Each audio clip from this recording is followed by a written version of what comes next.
Welcome, movie boys. Uh-oh. Actually, we're the movie boys. That's right, we Welcome, are. listeners. We're the movie boys. Oh, chat's going off. Can't keep them off the damn internet, these guys. Welcome to Certified Cinephiles. Today we watched, The Peanut Butter Solution. This movie was a huge source of inspiration for, David Lynch. Martin Scorsese. That's right. Steven Spielberg, and even Vince Gilligan, the guy that did Breaking Bad. Can you believe that? Yes.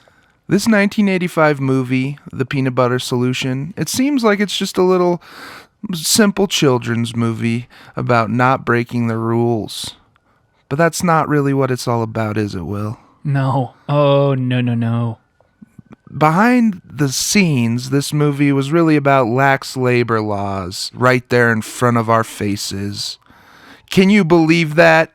Now the industry doesn't want any of it. Will, today we're talking about the peanut butter solution. Certified Cinephiles.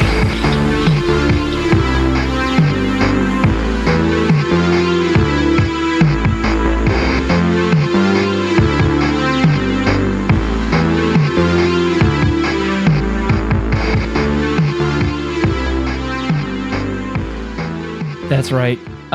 Easily my favorite movie of all time. It has been and always will be the king of my favorite movies. This movie is the introduction of the very first Heisenberg. You know, this movie is just as Dune was to George Lucas and Star Wars. You know, this is the movie that not only introduced, Breaking Bad to Vince Gilligan, E.T. to Steven Spielberg, Twin Peaks to David Lynch, and of course, Goodfellas to Scorsese. This movie is just the little known secret of some of Hollywood's greatest minds.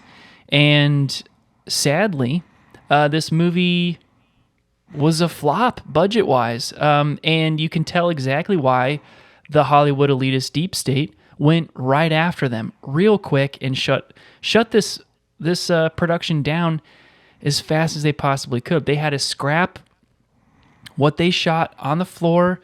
They had to even do extra dubs post filming for this reason. They had to change they were supposed to shoot this in Ontario, in the filming mecca of Canada, and they had to move it all the way to Quebec because of how much harassment they were getting for this movie. Ugh. Ridiculous.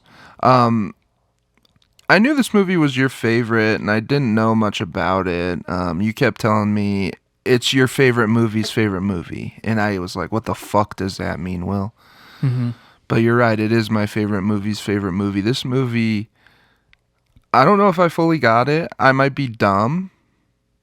Like, this movie might have gone a little heavy over my head. It is a bit heavy. Like all that hair that Michael gets. You crack me up every time. I swear to God. If there's a funnier person out there, I'm gonna challenge him, because Patrick, you crack me up. If there's a funnier person out there than me, Will's gonna challenge you to challenge me to a duel to the death. Yeah. So yeah, I don't. And guess what? You might of me. Yeah. And guess what? I'm gonna buy you a coffin, and I'm gonna buy you a coffin at the same time that you challenge him, because your body's gonna be in it. We're gonna put you 6 feet deep. You know what I mean? You're gonna be warm. And guess what? I'm gonna spray paint turd on the side of your coffin. That's your new nickname. We're gonna put you in a coffin, but we're gonna keep the lid loose, and we're gonna drag you around in our friend's truck. Yeah, coffin drag. Just imagine this: like, you're getting, like, the truck's just going nuts. You know what? Actually, not a truck. I want to put you in a Jeep Rubicon, something that's very lifted, and we're going to go to the sand dunes. We're going to go to the sand dunes, I love and we're just that. going to watch your body fly. We're just gonna watch your body fly. The coffin door is gonna open up. You know what I mean? The coffin door is gonna open up, and your body's gonna fly, and just it's gonna kind of a funny thing how your body just rolls, and that'll be your body's gonna roll down the sand dune, and that'll be the funniest thing you've ever done. Yeah, and when we're going off a big hill and you bump into the air, appreciate that, because that's the closest to heaven you'll ever be. Turd. That's right. That's how much you make me laugh, Pat. Absolutely. And if you'll notice, for all the listeners out there, I am wearing sunglasses today. But it's Doesn't for he a look good cool? reason. The Tell 'em chat's what going happened to you, off. Will. Okay, chat, that's what's up. They've been Thank wanting you. to hear this story forever. Thank you. Yesterday, I went on a little solo adventure, took a little bit of ayahuasca, and went on a hike to the Hollywood sign yesterday. Ooh, yes. Yeah, and I got very lost for a long time, but what kept me going was these sunglasses I was wearing. I was getting looks from so many people as I passed by them. They would look at me, and as if they wanted, they could almost recognize me. They wanted to say something, they would stare at me. They would look at me for a long time. And I was like, do they think I'm like Jim Carrey? Do they think I'm like Tom Hanks? I was really thinking for a while there, I bet I'm giving off like a Tom or a Colin Hanks vibe. Because I'm wearing a baseball cap too. Imagine this, I'm wearing a baseball cap, and like celebrities. Wow. You They don't do know that. this, but They in hide LA, their faces, like- yeah, for all the listeners out there That's in so LA, smart. I didn't they know wear that. they wear these glasses, they wear the ball caps, and so I was wearing a ball cap, and people were staring at me, and I felt like, okay, fake it till you make it. So I'm Yeah. gonna keep these shades on, especially when I go in the grocery store. If you go in the grocery store with sunglasses on, you don't take that shit off. They think you're- Yeah, exactly. They think you're famous. somebody. Yeah, and I'm And not if gonna lie with think you. you're I famous, like the attention. you are famous. Yeah. Yeah, Yeah, you do. yeah. I pretend I'm famous all the time. Well, You don't know who I am? Excuse me. You don't know who I am? Hey, you. Hey, See, that's- all of you. That's amazing. All of you. You don't know who I am? It's In fun. what setting is this? When are you telling these people? Who The are dentist. these people? That's amazing. That's amazing. The dentist office. Oh my god, your dentist probably like the entire time he's checking your teeth is like trying to think about how he can like ask for your autograph or something funny like that. Yeah. Oh my gosh. The dentist is always trying to link and build with me. But it's like, okay, I can't have a conversation with you. My mouth's freaking open. All right. Oh, I gotta- hello. Here, call you. You crack me up. You know that? Okay, anybody out there, I dare you to challenge Pat to a truly a funny or die duel, because when you lose, because you will, we're going to strap you to a cross and we're going to burn you alive like a witch. And we're going to dance around you with hoods on. And you know what? While you're at it, I'm gonna throw books at you. All the books that, all the banned books, like the Half-Blood Prince, the Harry Potter book that everybody's talking about. That's like, Oh, we're not supposed to talk about witch stuff like that. yeah, we're gonna put you on a cross. We're gonna light you on fire. We're gonna burn you at the stake, nice and slow burn. Start with nice charcoal coals on your feet, and then it's gonna slowly rise. Yes. It's gonna slowly rise. La la la la la. And we're gonna have hoods on, and we're gonna be throwing books at you. And it'll be Harry Potter. Because you're so not fucking funny, and how dare you think that you're funnier than my friend Pat? Yeah. Well, let's stop talking about this guy. He's pissing me off, and he doesn't even exist. Ugh. Yeah. But anyways, just want to say, Pat, that you are actually a little famous. You have some amazing roles coming in. And why don't you tell them about... this is just super exciting news. I'm really happy about this new role you got. Are you allowed to say? Are you allowed to say? I don't want to put you on the spot. I know I kind of have already. But you can politely decline if you are, in breach of contract. But it's let me just tell you guys, it's a big deal. And Pat, what does it rhyme with? I don't know if this is legal. I don't want to lose the role. Are you sure I should say? You're not going to lose the role as long as you say it rhymes with, and you don't say the actual role. Oh, that's smart. Okay. Well, yeah, I did get a new role. The gay black Scooby-Doo voice that I was doing, that's kind of in the off season right now. So I did get a new role. I'm gonna be on Pa and Gorder Sheshel Snickdom's Boonet. That's right. And for all those out there, do your best to put that together, because for me, I think I'm you not just giving did a you great any job. more hints. Yeah. And let's just say that Yes. What is let's it, just Will? say that let's Yes. just say he plays something real special. Yeah. He plays something real special. All right. Yeah. I And, do. It's so let's just say March of this. Let's just say September of this year. It's going down. Let's just say, all right, it's going down.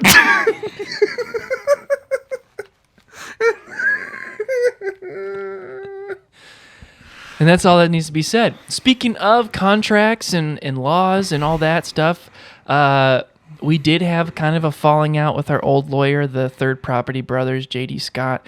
Turns out He's a loser. Yeah, it turns out he's quite a bit addicted to codeine. He's big on the lean, a little too much if you ask me. I mean, Pat, my God, how's your neck from that car accident? You doing okay? Yeah, I'm doing fine. Thanks for asking me, Will. But that guy, can you believe he tried to drive us to our? I thought he was being nice. I'm like, I've never driven to my court date with my lawyer. And then turns out he was high on a bunch of codeine. Yeah, you never made it to that court date. But No, the judge said that it was okay because it's not your fault. yeah, my lawyer was on codeine. Turns out he's a loser. He didn't do anything for us. And he died in the crash, by the way. So kinda sorry, buried the guys. lead No on more that. no more third property brother. It's just down to 2. But honestly, I think he did the world. He was more of some a half favors. of a property brother, you know? Yeah, kind of a hack. I mean, I don't even know how he passed the bar. Wait, did he pass? Was there any of that? Either way, I we thought don't want. you were the one that hired him for us. We would say we don't want a libel lawsuit, but at the same time, I mean, he's dead and gone. He's rotten. He's rotting in the ground. He's worm food. Yeah, he's worm food. He's Sorry, worm food. property brothers, but your depressed younger brother. Is he younger or older? I don't even remember. Are you going to his funeral? Twins. I thought they're all twins. Yeah, they're all twins. They're all Triplets. twins. I forgot. Yeah. No, I'm not going to his funeral. No way. Seeing all that garbage. I mean, maybe if I could get a good look at Zooey Deschanel and like shake her hand and say like, look, I'm trying to mingle here. I'm trying to network. Like I think that like an Elf spinoff would be really sick, and I think that you should be the star. I want to make it happen. I'm a big producer here in Hollywood, and like, let's get your contact info. Let's get this thing going. And then she'd be like, yes, I'm the new girl. I'm Zooey Deschanel, 500 Days of Summer, and especially Elf. And I would love to do a spinoff with you. And I'd be like, great. Guess what? I'm going to play Elf. Elf 2. Wow. That is. I hope that would happen. That's the only reason why Didn't I could you run go it? Didn't there. you? Yeah. I'm getting sidetracked, but didn't you just run into a famous female actor recently down in Hollywood? Oh, so many. This does happen quite a bit for me. Remind me. Really? Yeah. I thought you ran into, I can't remember their name now. Cameron Diaz? Oh, me and Cameron? Yes. You know right there Cameron? on the Hollywood Walk of Fame. We totally bumped into each other. It was Oh yeah, I it was forget such a she meet hangs cute. out. I forget she hangs out at her star. Yeah, it was such a little meet cute. Yeah, we're totally grabbing lunch soon. So it's actually pretty cool that me and Cameron Diaz, we had like this sort of, synchronistic alignment where we sort of just matched each other. And It's pretty impressive. I can't believe she liked your sunglasses. she liked my sunglasses. She knew because she was also wearing sunglasses. And yeah, it was really great. So She was like, "Are you?" And you were like, "Are you?" And of course, you bumped into her at her star because she always hangs out at her own always hangs at Hollywood her star. star. It's like her thing that Yeah. she does. So for all That those is out so there, cool. for all of those people out there, if you want to hit her up, it's not guaranteed. It doesn't happen for everybody, but she does like to hang out around her star. So, but like I said, it's still pretty rare. It's still pretty rare. Yeah, she's there every day, but it's pretty rare. So You don't know what time. you don't know what time. Yeah. Well, Pat, who's our new lawyer? You found this wonderful dream team of lawyers. Holy smokes, I can't believe the connections on this. I feel very good about this because, to be quite honest with you guys, if you're not part of the Patreon, then you probably haven't been keeping up with our sort of law debacle. Again, Yeah, and let me just remind you guys that all the episodes are on the Patreon now. They're all up for you if you want to listen to those. They're up now. They're up now. You get exclusive access to those episodes. You get exclusive access to unreleased, for legal reasons, episodes of the Kobos Patrick podcast. And Yep. you get a little bit of an update on our current legal troubles and what we're going for here. But yeah, you found a dream team. I can't believe this, I did. Pat. I found I mean, like we sat down, me and Will, and we're like, look, these lawyers, they're dying in car crashes because they're high on codeine. They're making us wield guns. This shit is not working for us. We need a whole damn law firm, Yeah. right? And I will give this up to Pat because Pat, I was stuck in the mentality of like, okay, who's the next lawyer? Let's just go. And Pat's like, let's think beyond that because obviously that structure is not working for us. So thank you, Pat. We're gonna admit it. We have big egos. We're Hollywood. I mean, I'm in Colorado, but we have Hollywood on the brain, and we're not gonna let anything stop us from achieving our goal to get famous and stop the Hollywood deep state as well. So we did get a whole law firm to represent us. We've got about 30 people between all the lawyers and paralegals working on this thing, but it is LRS Associated.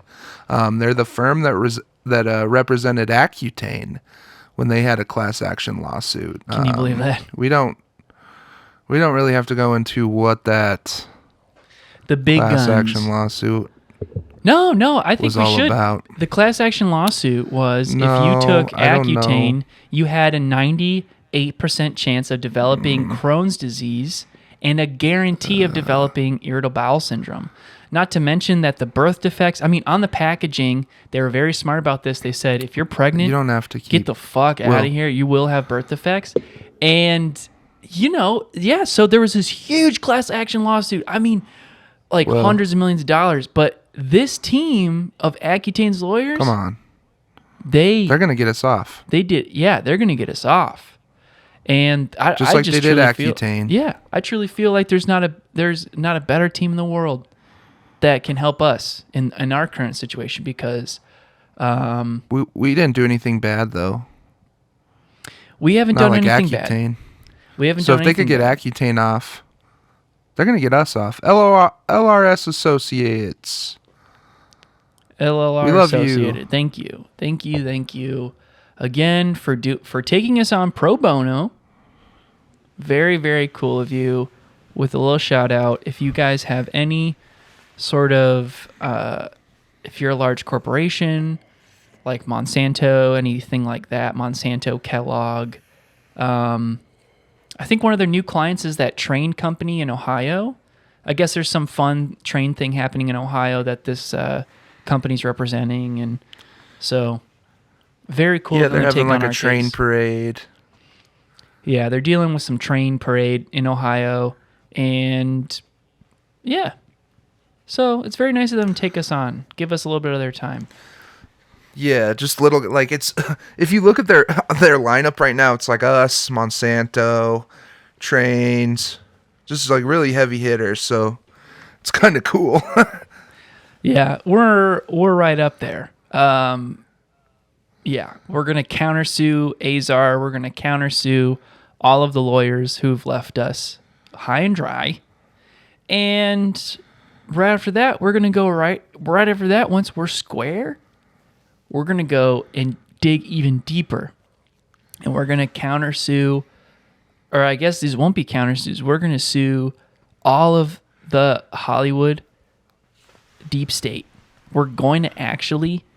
We're actually working with them right now. We have letters of intent written up.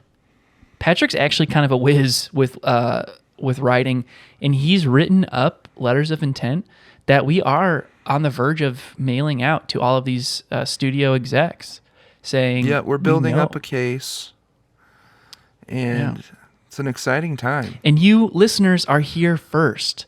You're the ones that are hearing about it first. It's amazing. You are so lucky to be here listening to this. You are so And we're lucky special. to have you. Yeah, because you found this podcast. Except my dad's work friends.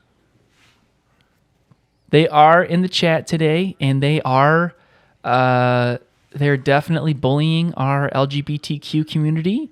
Guys, please Stop saying I have that. boogers in my nose and stop bullying the LGBTQ plus community. Please stop your hate speech. We're gonna. I'm doing it. All right, I'm turning off the chat. I hate to be this Turn guy, off the but chat. chat's turned off.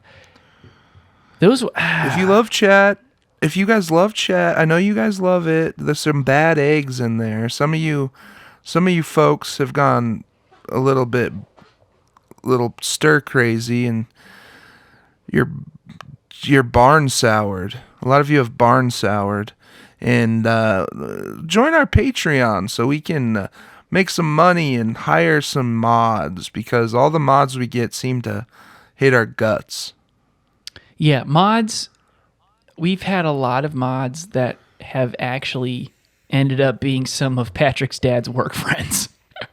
Funny enough, the mods, we were very lucky to have my cousins Claire and Ian as the mods for a few episodes there, but they quickly left because of the amount of bullying and harassment that was going on, and it's just uncalled for. And yeah, and I'm sorry that my dad's work friends at the Harley dealership like to perform psyops on me, and that it interferes with this podcast. It's not cool, and I'm working on it, okay? God damn it, T-Rex is calling me. don't answer I'm not it. going to answer it. You can't answer it, but you know exactly. You know exactly. He's what so he wants to mean. do. You know exactly what he wants to do. And He's he gonna should know berate better. me. He's a cop. He should know better. He's a cop, and he should know better. Plain and simple. Let's get back to this movie. So if you haven't seen this movie, which, at this point, I don't know. I don't necessarily blame you. Kill yourself. I don't necessarily blame you, but you haven't made the best decisions in life, because You're an idiot.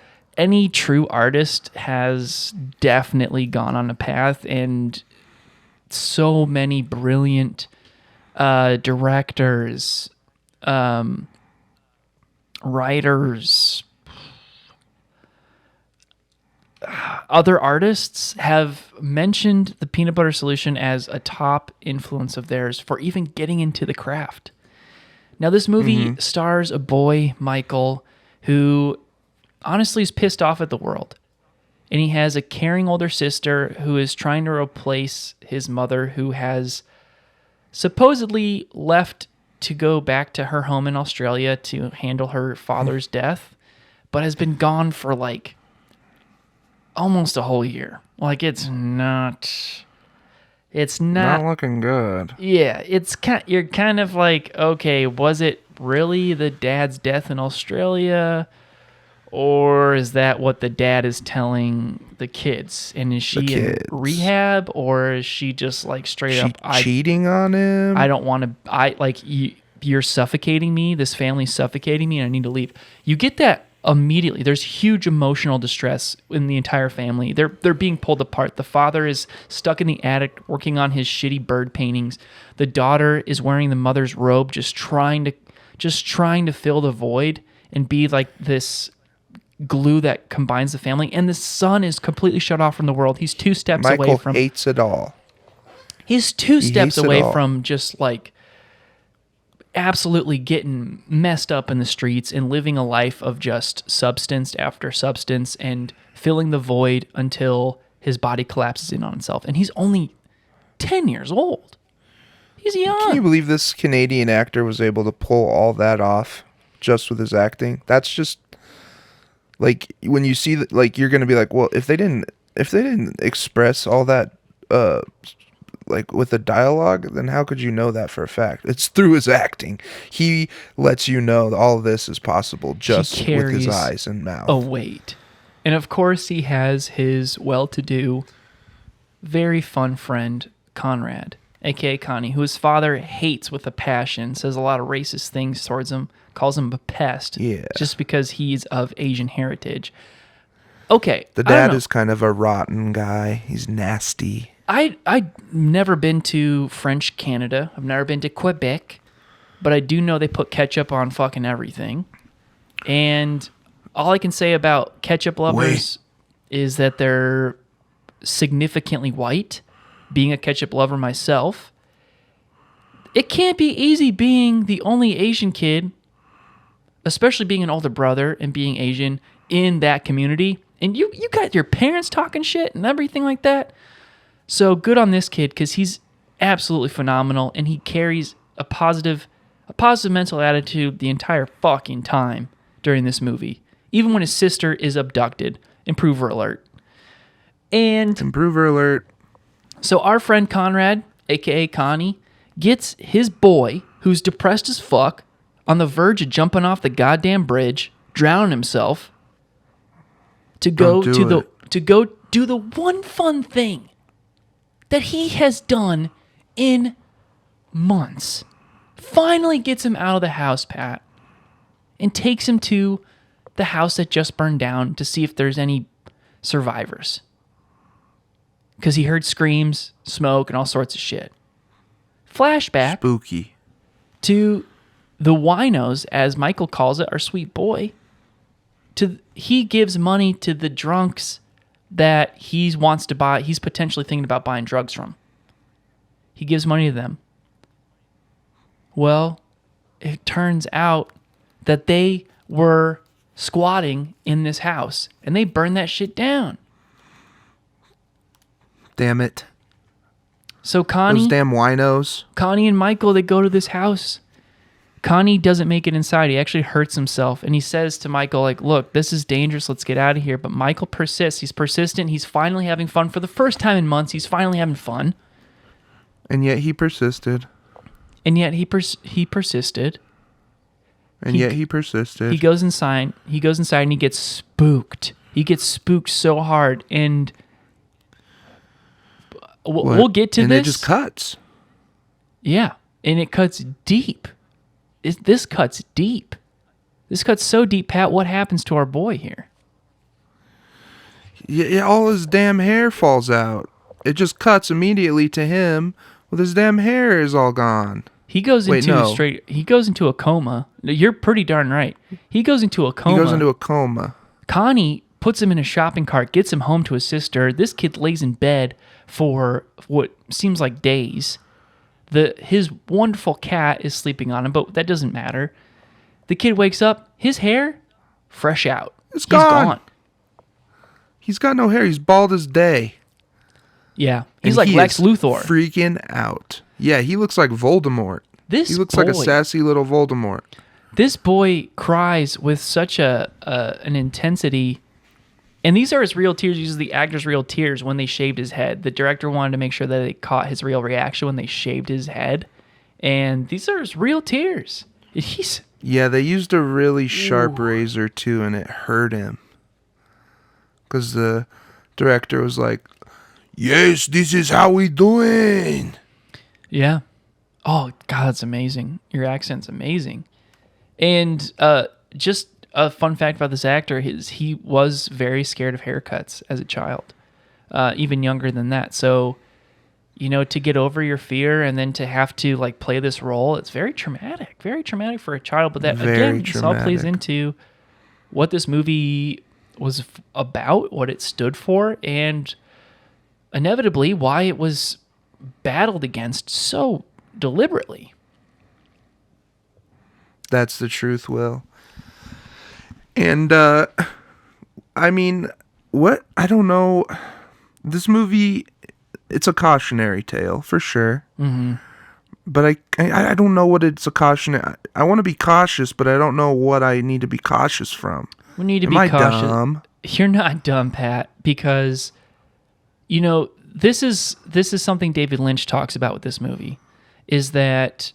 this was the first movie he was ever introduced to that just explored scenes for the sake of scenes and the sake of existence. Because in everyday life, your day isn't filled with scenes that have to push or pull you into the next chain of events in your life.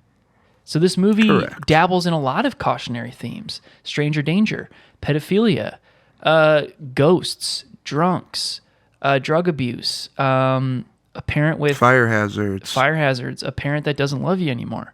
These are all cautionary tales that are all a weird sister that is now playing a parental role, and she's young herself. She's going to have a lot of relationship issues when she's older. You can tell that.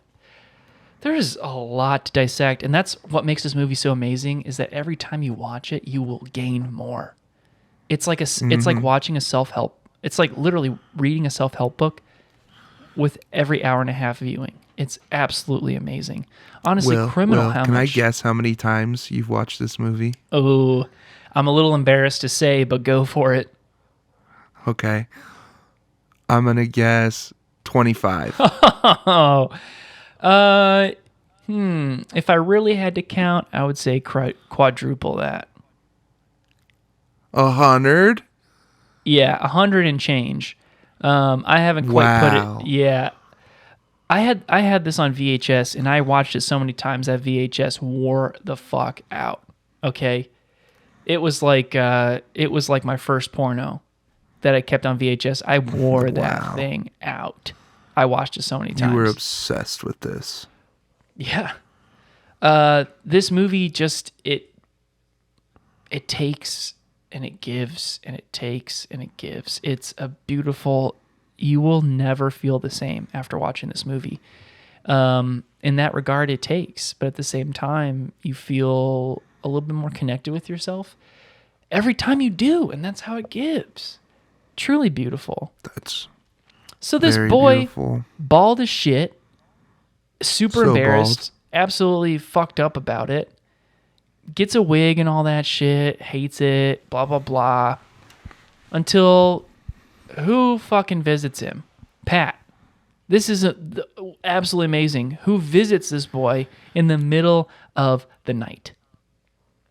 Yeah, this is the part of the movie where I went, what the fuck? Yeah, those corduroys of his got a fresh layer of piss at this part. Because this is where the genre of the movie gets to horror. This is pretty scary. Speaking of piss, Michael is visited by some ghosts. And these are dirty old people ghosts. And they probably smell like piss. Oh, definitely. 100% stink of piss. And they're drunk as fuck. Reeking of piss. They're drunk as fuck. They smell like Mad Dog 2020. They're spitting on Michael. But they're friends. They're friendly ghosts. They're friendly ghosts, but goddamn, do they know that they're ghosts? And they don't give a shit about anything. But they tell Michael, look, Like, we're the reason why, we scared you. The woman, improver alert, but the woman showed her snatch to young Michael, and that's what gave him the spooks. Got all his hair out. She was showing her snatch, and then the other two were doing intravenous drugs, and all of it scared Michael, and he fell down out of the house. Fell down out of the house. Pussy Boom. and heroin. Yeah. This old drunk snatch. Old drunk pissy snatch. Scared the shit out of this boy. So hard he lost all of his hair. So as a ghost, because she burned up. She's a roasted body. All right? She stinks. She was a roasted body, and she smells like piss. She tells him the recipe on how to fix his fucking hair. And you know what? He does it miraculously. Now this boy, halfway through the movie, we are presented with a new problem. If, losing your mother's love, because she is still alive, they made that clear. Losing your mother's love, being sad as shit, wasn't enough. Now he has hair that can't stop growing. It won't stop, in fact. He has to go to school. His main man, con man, is behind him, sitting behind him in class, having to cut his hair because this shit won't stop growing. The teachers are pissed. They're like, you got to stop growing your hair in here. And Michael's like, it's involuntary, you idiots. And con man's like, ah! Yeah, con man's got problems of his own because he put that solution on his penis, and now he's got pubes coming out of his pant legs. This 10-year-old boy's got good pubes. Look for him. He's got pubes coming out of his pant legs. He's stepping on that shit. He looks like a damn Dr. Seuss character with pubes coming out of his pant legs. Absolutely. I mean, but you know what Connie doesn't complain about for a second, because this boy, he gets abducted for his hair. This freaking French-ass art teacher steals all these kids, like freaking Hansel and Gretel witch-ass. And yeah. He makes them sleep in hammocks. Makes him sleep in hammocks and harvest this guy's hair for paintbrushes that paint magical paintings of imaginary places that you can go into. You can, but they are imaginary places. So yes. Be careful. Be careful. But we'll leave the rest to you viewers. If you haven't watched this movie, again, watch the shit out of this, okay? But Pat, let's get to these scenes, these moments of ours, because frankly, I can't stop thinking about them. Yeah. This one was probably one of the hardest decisions to make for me because my list was so long.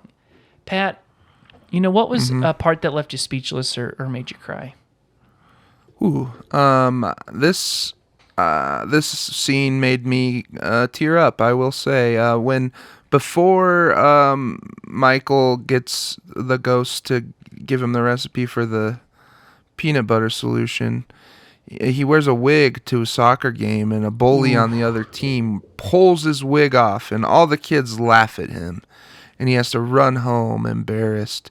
And the music, the cinematography, the acting, it just all culminated in something really special that made me cry. Will, what about you? Oh, man. For me, it was when the principal of the school lays it out to Connie and Michael, who have been Connie's been cutting Michael's hair in class.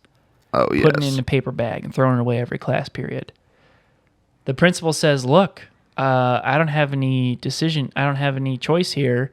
I have 3 of your teachers. I don't know how, growing up, Pat, like your relationship with teachers, but, I had pretty good rapport with my teachers for the most part, especially in elementary school.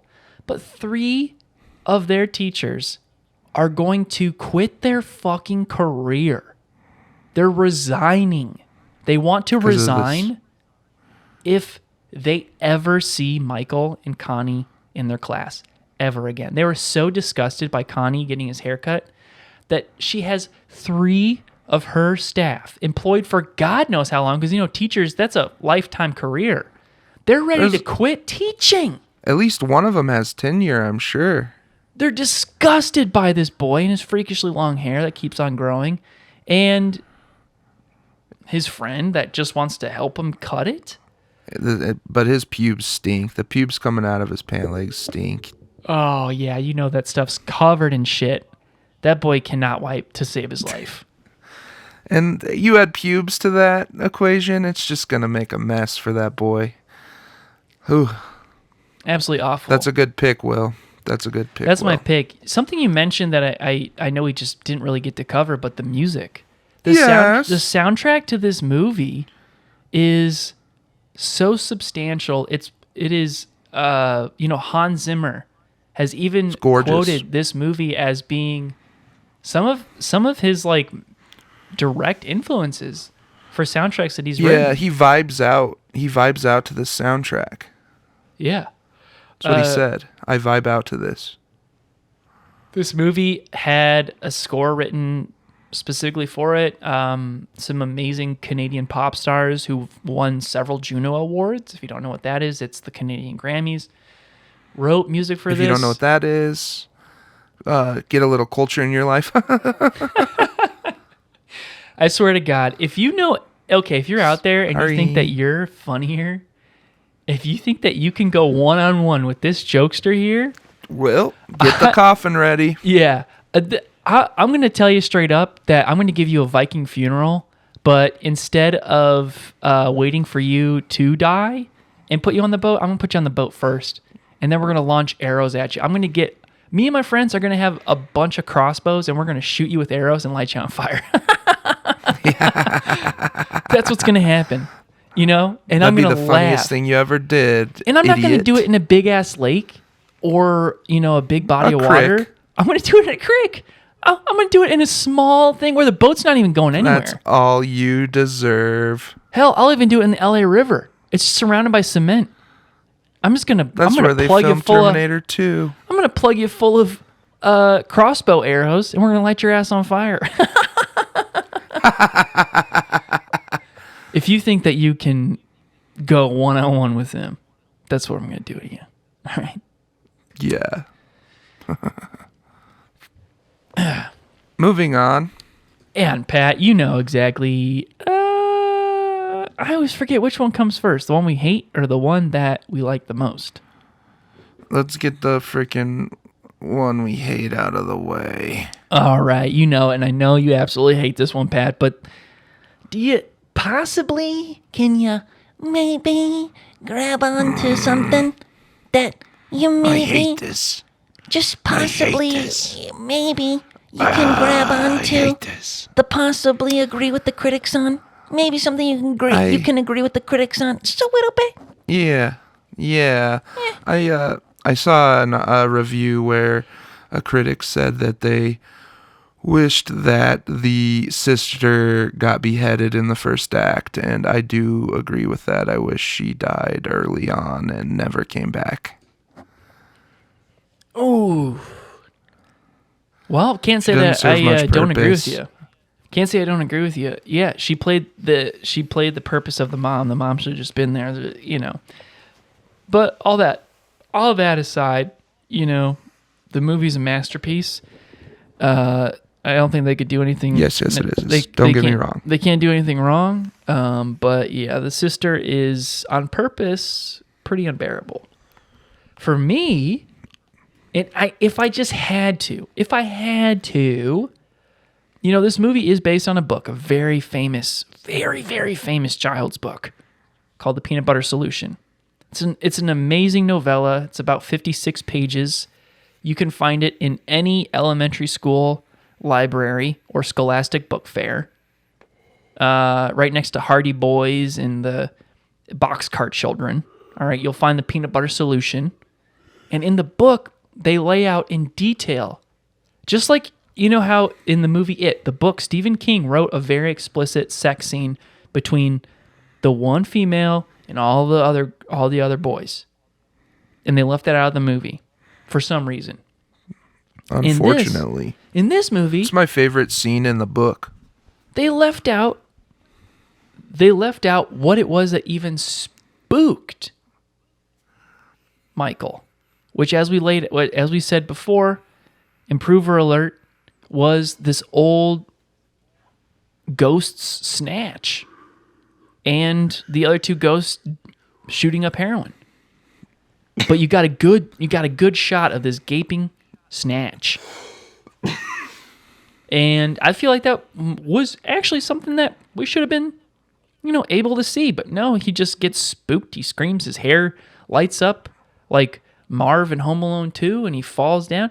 That's the only thing I just wish I could change. But there is rumor that the director's cut, original edit, this is something left on the chopping room floor, is that you do see Snatch in this movie. But of course it would... even by Canadian standards, and they are a lot more, open, Loose. a lot more loose about nudity.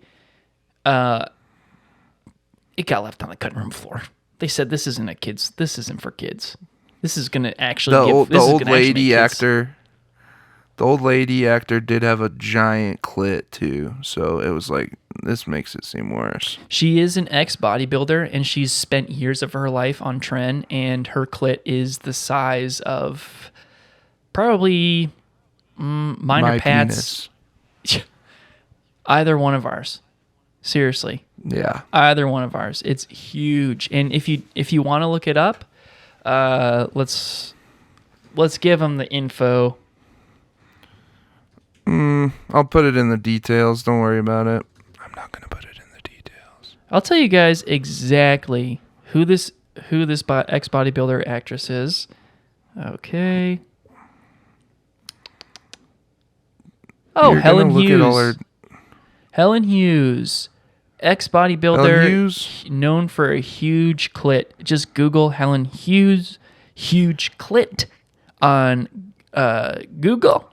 You're going to see exactly what we're talking about. Oh, man. And it's honestly impressive. I'll say that. It's a nice clitty. All right, Pat. Now it is truly my favorite. Well, I would say probably my favorite part of our episode together. All right, Pat, you know what time it is. God tier scene. It's a God tier scene. Do you know what I mean? Do you know what I mean? It's a God tier scene. It's a God tier scene. Do you know what I mean? Do you know what I mean? Yeah, it's a God tier scene. God, there's so God tier. There's so many. Holy smokes! I mean, we're talking every scene. Truly. But for you, what was yours? If I had to pick one, I mean, the atmosphere and the acting that these child actors pull off in the scene where the villain, Signor, is painting this giant painting with the magic paintbrush made of Michael's hair. Yeah, it's very real for and them. all these kids and these... They've all been kidnapped by him, and they're all in these robes, and it's been striking. Weeks that it's they've very been striking. Kidnapped. Been weeks since they've been kidnapped, and they love It's a beautiful him. scene. They love him. They don't want to leave. Classic Stockholm syndrome. It's just a really haunting and beautiful scene. That's my God tier scene. And what's so and Pat, guess what? That is also my God tier scene. Oh my gosh! It is.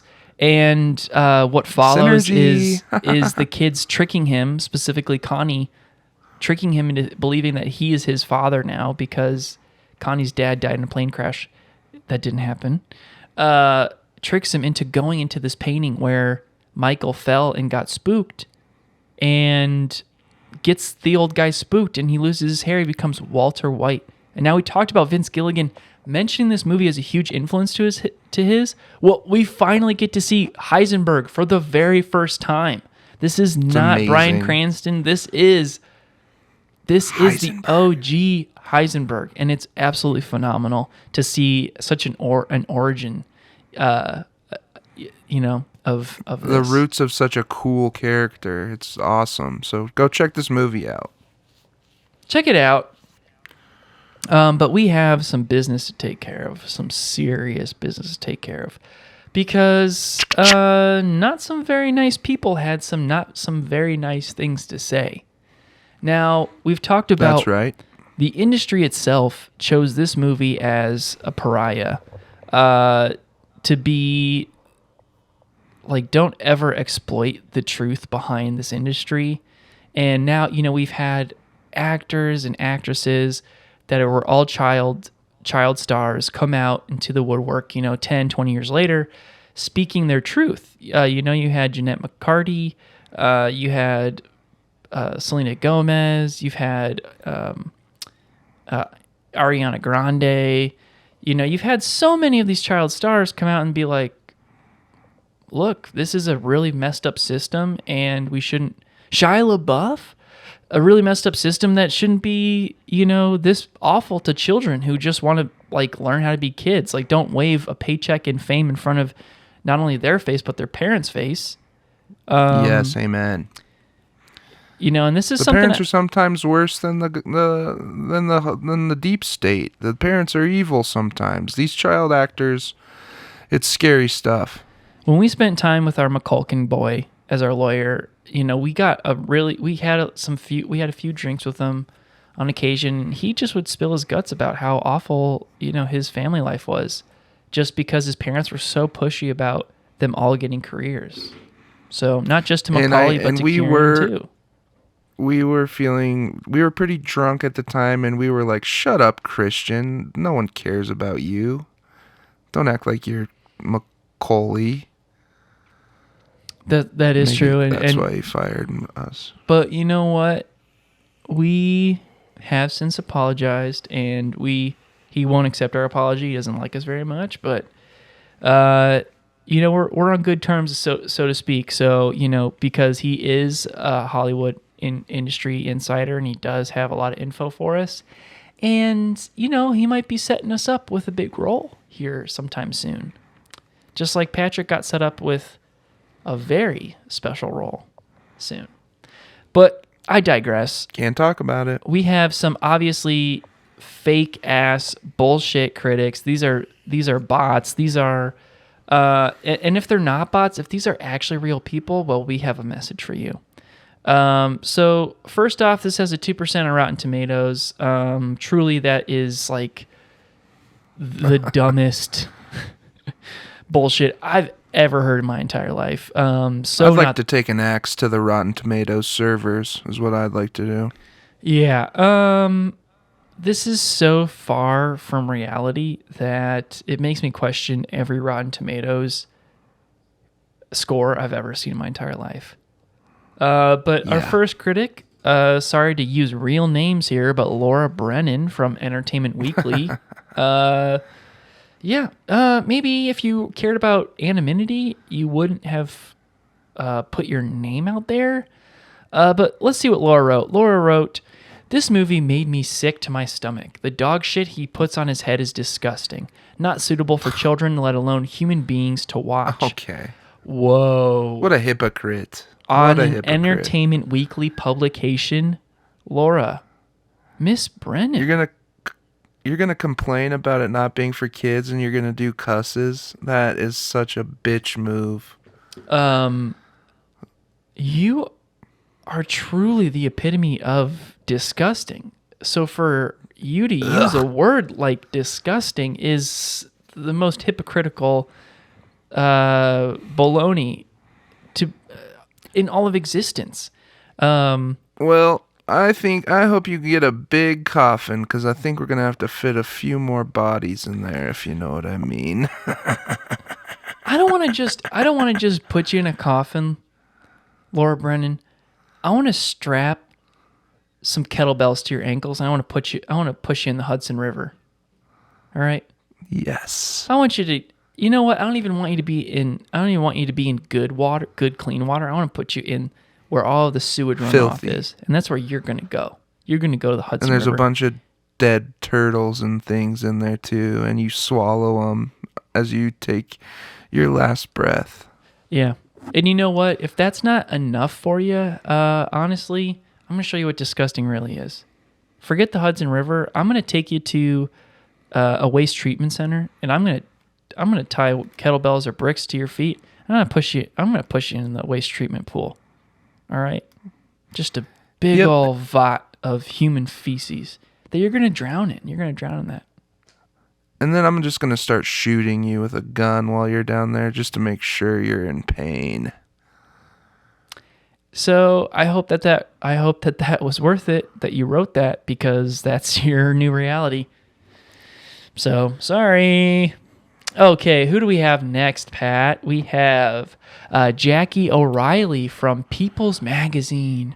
Ooh, you've spent your entire career building yourself up that you work a job at People's Magazine in 1985, and this is what you had to write: love, life, Embarrassing. grief, for the lost love of a mother who has abandoned a family. Okay, all right, Jackie, pretty on board so far. I was on board. Oh, okay. I was on board with this one until our hero gets kidnapped. Keep pedophilia out of Hollywood or Canada. Wow. Okay, Jackie, Wow. I don't hate you as much as Laura for that, because you do have some points. You do. But you missed the whole The point of this movie. You missed it. Clear shot right over your head. Jackie, I don't want to do anything to Jackie because I feel bad for how fucking stupid she is. Jackie, It's pretty ironic that she writes for People's Magazine, seeing as she's not a person. Jackie, if I'm gonna have to be your executioner, here's the thing. Uh-oh. If I'm gonna have to be your executioner, I'm gonna like Uh-oh. it. You know what I mean? He will. That's all I'm gonna say. I'm not out there to put, to justify your punishment or to tell you what should happen to you. But when it does come to that time for you, if I would be happy if I was your executioner. That's all I'm Will's gonna say. gonna smash your head like a pancake. I'm gonna smash your with head. a big hammer. Yeah, like a big old watermelon, like Gallagher. Sclaunch. And I'm gonna be wearing overalls and all of that stuff, and it's gonna be funny. It's gonna be on And like he's on gonna be PBS. crushing. He's gonna be crushing. Yeah, and then I'm gonna have the guy from RoboCop saying, "I'd buy that for $1." That's what's gonna Take happen. that, Jackie. So Jackie, you I bitch. hope that you do better, because truly you need to do better. And I don't know if you're a girl or a guy. I feel both ways about you. I'm not discriminating. I'm not sexist. But I will say that I feel like you could have made better choices, and you're gonna have to pay for this. Yep. You spent an entire In a video career- game. In a video game, you're gonna have to pay for this. And I hope to God, I pray. In fact, I'd pay a fuckload of money to be your executioner in a video game. All right, that's enough. Well, and that's it for this week. thank you for listening. We are. Remember, we don't encourage violence on here. If anybody is worried about that, and we're gonna have another movie next week.